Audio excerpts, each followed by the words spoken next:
Selamat datang kembali di Laskar Film Channel, tempatnya alur cerita film. Masih menceritakan sebuah film inspiratif, kali ini saya akan membawakan alur cerita bertema balap mobil. Penonton dapat melihat seluruh aksinya, karena balapan dilakukan di sirkuit resmi. Namun sedikit yang mengetahui, jika tokoh utamanya juga melakukannya di jalan desa, ketika sesuatu terjadi padanya. Afei adalah seorang pembalap hebat, yang sering memenangkan banyak kejuaraan. Hal itu membuatnya sangat terkenal, sehingga tanpa sadar merubah sifatnya menjadi arogan. Dengan kemampuannya itu, Afei memang selalu tampil hebat di setiap balapannya. Manajer pribadinya pun ada di sana, untuk membuat semuanya berjalan lancar, seperti menyuruhnya memasuki pit stop guna mengecek kondisi mobilnya. Tetapi Afei tidak mau menurut, karena dia percaya diri dengan kemampuannya, dan juga mobilnya. Namun tanpa diduga, di lap terakhir sebelum garis finish, mesin mobilnya mengalami masalah, dan berhenti seketika. Hal itu membuat timnya menyuruh pembalap keduanya yaitu Bao Luo, untuk mengambil alih posisi pertama, bagaimanapun caranya. Sebagai pembalap kedua, dia jarang terekspos media, walaupun kemampuannya setara dengan Afei. Dengan cepat dia menyalip semua pembalap yang ada, dan finish di posisi pertama. Walaupun timnya menang, Afei tidak merasa senang, karena bukan dia yang melakukannya. Sedangkan untuk Bao Luo, hal ini menjadi titik baliknya karena berhasil disorot media. Melihat itu, Afei merasa bahwa posisinya sebagai pembalap utama akan terancam.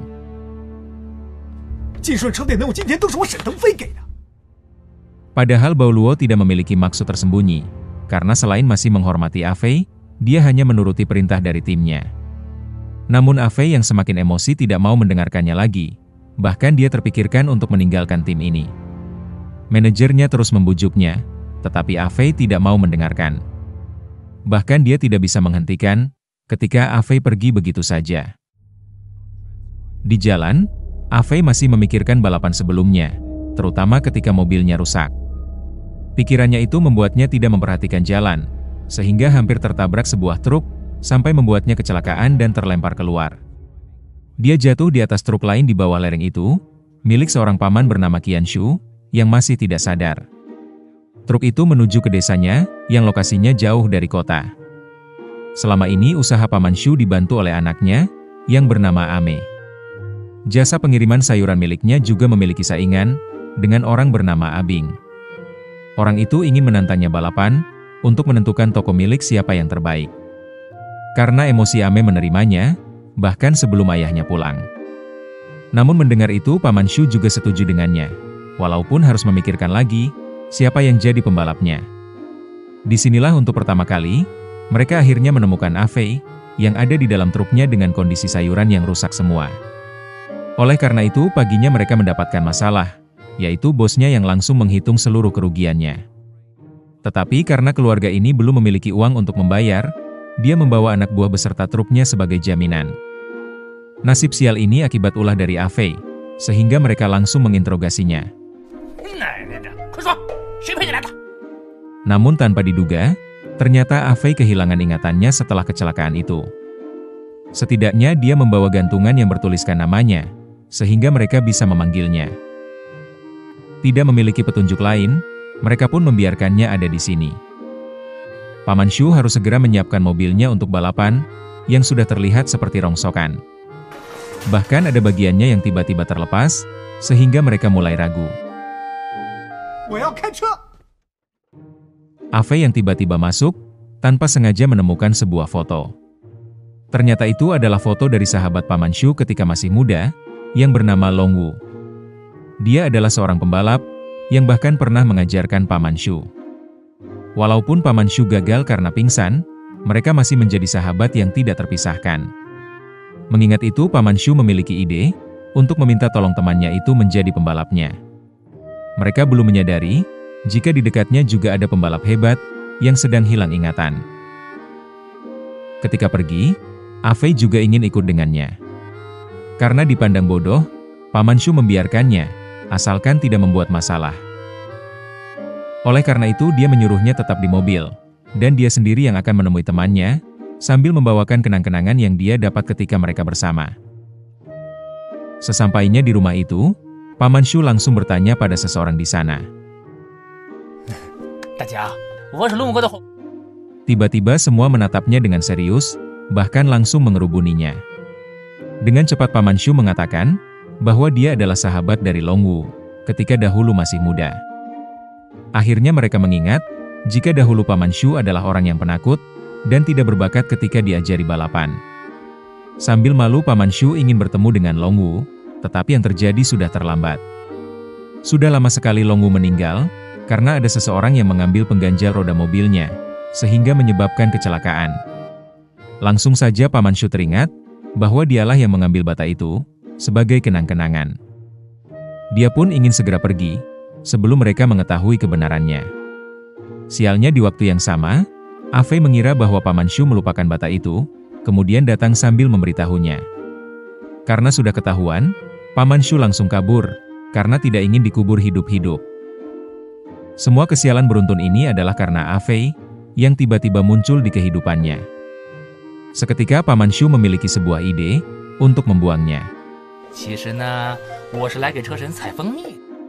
Dia menyuruh Afei mengambil madu yang ada di pohon yang akan dia bawa ke rumah. Sementara Afei melakukannya, dia beralasan ingin pergi sebentar dan akan kembali beberapa menit kemudian. Namun melihat ambulan dari arah sebaliknya, dia takut jika perbuatannya membuat nyawa Afei melayang. Melihat kain putih menutup sesuatu, Paman Shu mengira bahwa itu adalah Afei. Namun saat dibuka, itu adalah sarang lebah beserta penghuninya. Ternyata sebelumnya, seorang petani membantu Afei untuk mengambilnya. Lagi-lagi Paman Shu ditakdirkan selalu sial, bahkan mukanya sampai tidak berbentuk setelah tersengat lebah. Kesal tidak mau berbicara lagi, akhirnya Afei mengantarkannya pulang, dengan dia yang menjadi sopirnya. Disinilah kemampuannya akhirnya keluar, yaitu kemampuan dari seorang pembalap hebat. Saking cepat mobilnya, mereka akhirnya tiba di rumahnya hanya dalam waktu singkat. Paman Shu yang terkejut di dalam, melihat bahwa Afei seperti reinkarnasi dari Long Wu sahabatnya. Paman Shu sangat senang, sehingga malamnya dia membuat pesta. Dengan ini masalahnya sudah terpecahkan, yaitu Afei yang akan mewakili tokonya menjadi pembalap. Dia bahkan memberikannya hadiah, yaitu koleksi foto dari para gadis-gadis. Tentu Ame langsung marah, karena ayahnya mengajarkan hal yang tidak baik pada Afei. Tetapi dia merasa senang, karena sudah lama keluarga ini tidak menjadi hidup seperti ini. Dahulu ayahnya memiliki banyak pekerja, yang menemaninya setiap malam. Tetapi usahanya semakin turun, sehingga semua pergi meninggalkannya. Ame berterima kasih pada Afei, bukan hanya karena mau membantunya menjadi pembalap, tetapi karena sudah datang ke sini. Mendengar itu Afei merasa tersentuh, dan dia akan melakukan yang terbaik untuk keluarga ini. Langkah berikutnya adalah dia harus berlatih, yang akan dilakukan pagi harinya. Bagi seorang sopir, kondisi muatan menjadi hal yang utama. Untuk melatih itu, Paman Shu menggunakan mie ayam sebagai patokannya. Apabila tumpah, berarti Afei belum menguasainya, sehingga langsung dipukuli. Oleh karena itu dia harus terus berlatih, sampai membuahkan hasil seperti yang diharapkan. Tibalah hari yang ditentukan, yaitu di mana kedua tokoh akan melakukan balapan. Kelompok Abing yang sudah di sana, akhirnya melihat Afei untuk pertama kalinya. Tentu saja mereka mentertawakannya, karena orang itu tampak biasa saja, sehingga meremehkan. Aturan dalam balapan ini, adalah mengangkut barang yang sudah disiapkan, menggunakan mobilnya sampai garis finish. Bergegas Afei dan lainnya langsung memulainya, agar tidak tertinggal. Namun Abing sudah menyiapkan banyak orang kekar, yang bisa mengangkut barang itu dengan cepat, bahkan mendahuluinya. Tidak mau kalah, Paman Shu pun menambah bebannya. Akhirnya dia sakit pinggang, dan malah tidak bisa membantunya. Mau tidak mau hanya mereka berdua, yang akan melanjutkannya. Namun dengan jarak sejauh itu, tentu saja tim dari Abinglah yang tiba lebih dulu. Sudah percaya diri dengan hasil itu, ternyata ada kriteria kedua untuk menilainya. Yaitu memeriksa kondisi muatannya, yang ternyata milik Abing sudah berantakan. Mengira bahwa milik Ave juga sama, ternyata muatannya masih tersusun rapi, bahkan sampai bercahaya.